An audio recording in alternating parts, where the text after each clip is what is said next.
Assalamualaikum warahmatullahi wabarakatuh. Nama saya Muhammad Akmal Ikhwan bin Hafiz Syahrin, mewakili untuk Ketua Kumpulan 2 untuk pembentangan. Untuk pembentangan kami kali ini, kami telah memilih satu tokoh iaitu Ibnu Sina. Untuk pengenalan, nama sebenar Ibnu Sina ialah Al-Husain bin Abdullah bin Al-Hasan bin Ali bin Sina. Beliau dilahirkan pada tahun 370 Hijrah bersamaan dengan 980 Masihi di Afshanah, Bukhara di Turkistan. Ibnu Sina meninggal dunia pada tahun 428 Hijrah bersamaan dengan 137 Masihi di Hamadan, Iran, ketika beliau berusia pada 58 tahun dan dimakamkan di sana iaitu di Iran. Ibnu Sina ini pula berketurunan Parsi. Bapanya pula berasal daripada daerah Balak dan sebelumnya berpindah ke Bukhara dan pernah menjadi penguasa di Kharmasan, Bukhara. Selepas bapanya meninggal dunia pada tahun 390 Hijrah, beliau Ibnu Sina berhijrah ke banyak tempat seperti Khawarij, Jarjan, Ray dan Hamadan. Untuk gelaran yang diberikan kepada Ibnu Sina, salah antaranya ialah Ibnu Sina pernah mendapat gelaran para doktor ataupun Raja Ubat.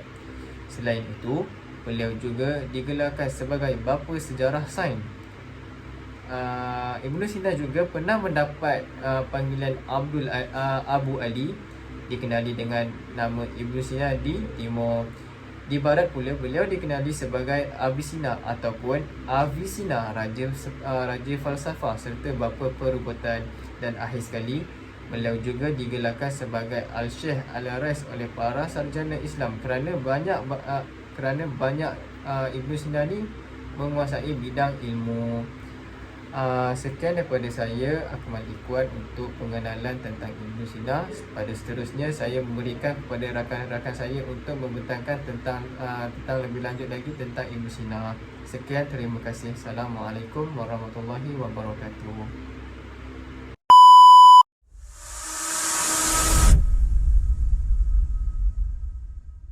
Assalamualaikum, nama saya Sarah Naisha binti Abdul Rahman, nombor metrik M24028146.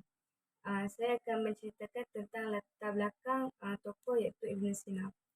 Nama sebenar beliau ialah Abu Ali Al-Husain Ibni Abdullah Ibni Hasan Ibni Ali Ibni Sina, yang dikenali sebagai Ibnu Sina atau Avicenna di dunia barat. Merupakan salah seorang pakar sains dari Uzbekistan yang hidup antara tahun 980 hingga 1037 Masihi. Ibnu Sina dilahirkan pada tahun 370 Hijrah bersamaan dengan 980 Masihi. Pengajian peringkat awalnya bermula di Bukhara dalam bidang bahasa dan sastera. Selain itu, beliau turut mempelajari ilmu-ilmu lain seperti geometri, logik, matematik, sains, fiqh dan perubatan. Walaupun Ibnu Sina ni menguasai pelbagai ilmu pengetahuan termasuk falsafah, tetapi beliau lebih menonjol dalam bidang perubatan, sama ada sebagai doktor ataupun mahaguru ilmu tersebutlah. Ibnu Sina mula menjadi terkenal selepas berjaya menyembuhkan penyakit putera Nuh Ibni Nas Al-Samani yang gagal diubati oleh doktor yang lain. Kehebatan dan kepakaran dalam bidang perubatan tiada tolak bandingnya, sehingga beliau diberikan gelaran Al-Syekh Al-Rais iaitu mahaguru pertama.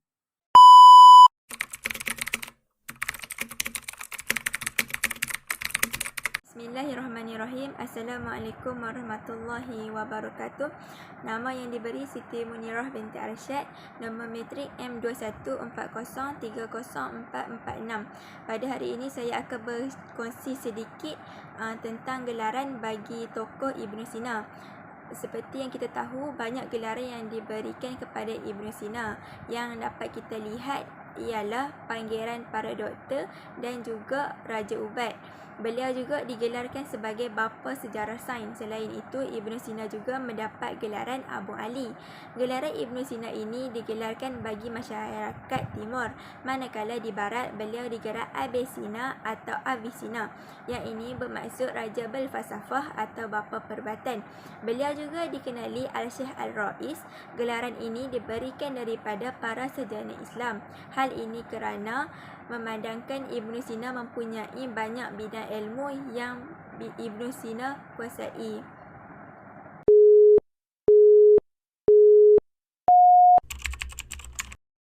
Assalamualaikum warahmatullahi wabarakatuh. Nama saya Tengku Naifah binti Tengku Zainul Zaman, nombor matrik M2140255446.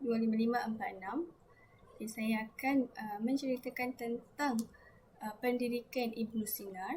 Okay, Ibnu Sina ni dia telah mempelajari ilmu Al-Quran semenjak berusia 5 tahun dan beliau juga telah menghafaz Al-Quran ketika berusia 10 tahun. Okay. Ibnu Sina juga telah mempelajari ilmu fiqh dan tasawur daripada Ismail Az-Zahid dan ilmu hisab dan prinsip-prinsip geometri daripada Muhammad Al-Masa'ah, ilmu falsafah daripada Abu Abdullah Al-Natili serta ilmu sains dan astronomi daripada Al-Biruni. Okay. Ketika Ibnu Sina berusia 16 tahun, beliau telah menguasai ilmu perubatan dan berkat kesungguhan yang tidak pernah mengenal erti jemu, beliau telah muncul sebagai seorang pakar perubatan terkemuka. Setakat itu saja. Sekian, terima kasih.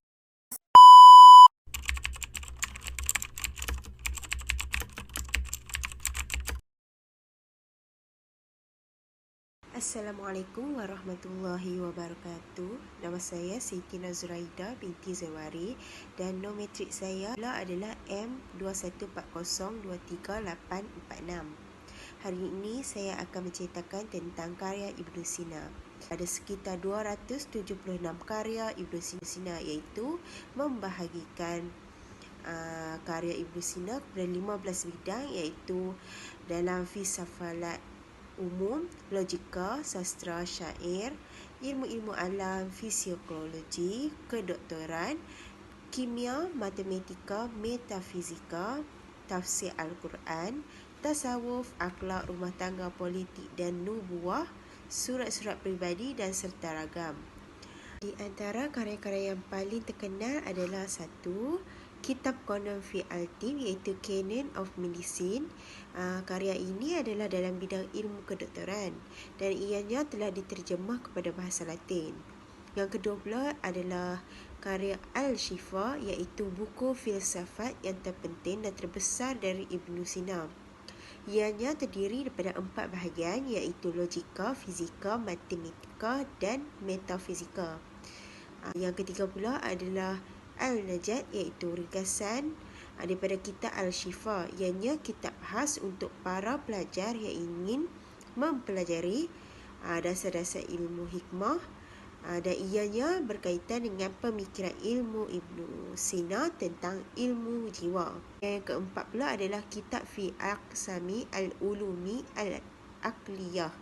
Ianya berkaitan dengan bidang fizika dan ianya ditulis dalam bahasa Arab.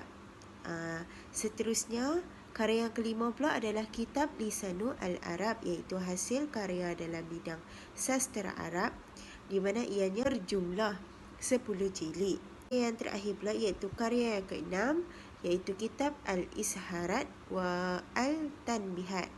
Ianya sebuah karya yang berisi tentang logika dan hikmah secara keseluruhannya. Keenam karya ini adalah sebahagian karya Ibnu Sina dalam bidang bernisan. Hal ini kerana Ibnu Sina telah menghasilkan ratusan karya termasuk kumpulan risalah yang mengandungi hasil sastra kreatif. Sekian itu saja daripada saya. Terima kasih.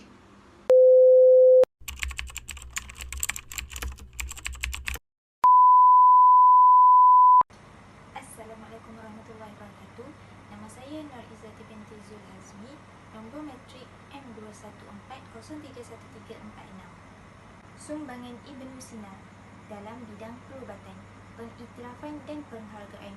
Yang pertama, beliau merupakan tokoh perubatan yang terkemuka pada abad ke-11. Beliau mendapat sanjungan di barat sehinggakan lukisan wajahnya tergantung di Dewan Besar Fakulti Perubatan Universiti Paris. Yang kedua, para penulis barat telah menganggap Ibnu Sina sebagai bapa kedoktoran perubatan kerana Ibnu Sina ni telah berjaya menyatupadukan teori perubatan Yunani, Hippocrates dan Galen. Ibnu Sina pernah menyembuhkan Sultan Nuh bin Mansur di Bukhara pada tahun 997.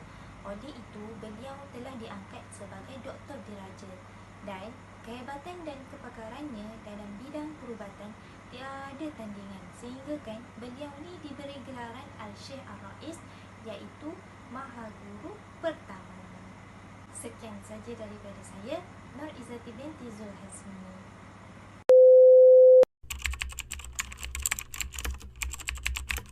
Assalamualaikum warahmatullahi wabarakatuh. Nama saya Nurul Husna binti Abdul Khani. Nombor matrik M2140309646. Saya akan bercakap tentang kerjaya Ibnu Sina. Kesarjanaan Ibnu Sina dalam bidang perubatan telah mendapat pengiktirafan dunia. Beliau pernah diberi kepercayaan untuk merawat penguasa Bukhari Nuh bin Mansur, pengusaha Jurjan Al-Amir Syams Ma'ali Qabus bin Washamkir, serta pengusaha Asfahan Al-Amir Ad-Daulah. Ibnu Sina juga telah menghasilkan banyak karya terutama dalam bidang perubatan. Contohnya ialah Al-Qanun fi Tib, Al-Adawiyah, Al-Qalbiyah dan Alfiyah Al-Tibbiyah. Karya-karya tersebut telah diterjemahkan ke dalam pelbagai bahasa termasuk bahasa Latin, Hebrew dan Inggeris.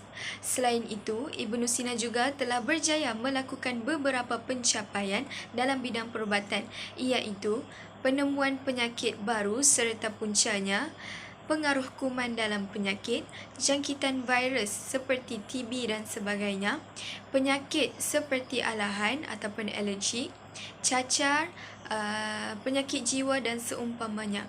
Seterusnya, penemuan dalam bidang farmasi, menghasilkan ubat dan preskripsi yang mujarab untuk pelbagai jenis penyakit, ubat bius, mencipta benang khusus untuk menjahit luka pembedahan, serta mencipta picagari dan lain-lain.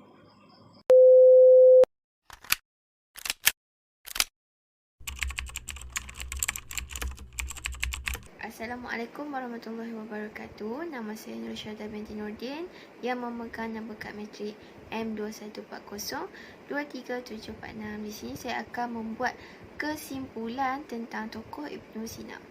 Secara kesimpulannya, Ibnu Sina telah memberi pelbagai sumbangan dalam tamadun Islam, terutamanya dalam bidang perubatan.